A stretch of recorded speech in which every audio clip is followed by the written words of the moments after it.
তারপর আর কি বললো বল।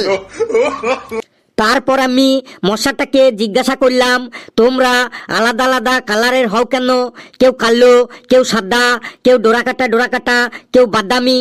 তখন মশাটি বলল, তোমাদের মোটর সাইকেল যেমন বিভিন্ন কালারের হয়, কোনোটা লাল, কোনোটা কালো, কোনোটা সাদা, আমাদেরও তেমন আলাদা আলাদা মডেলের মশার আলাদা আলাদা কালার।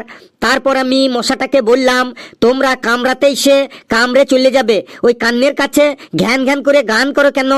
তোমাদের ওই গান শুনলেই মানুষ রেগে যায়। ব্যাটারির গাড়ির মতো সাউন্ডলেস ভাবে ফুস করে আসবে আর কামড়ে দিয়ে চলে যাবে। তখন মশাটি আমাকে বলল, শব্দ করে না গেলে যদি আমাদের অ্যাক্সিডেন্ট হয়, কারণ আমাদের তো আর হেডলাইট নেই, তাই আমরা শব্দ করে যাই। তারপর আমি মশাটাকে বললাম, আমরা যখন মশারি টানিয়ে ঘুমাই তখন তোমরা মশারির বাইরে গান গাও কেন? তখন মশাটি বলল, আমরা মশারির বাইরে ওটা গান করি না, ওটা আন্দোলন করি। তখন আমি মশাটাকে বললাম, তোমরাও আন্দোলন করো? কিসের জন্য আন্দোলন করো শুনি?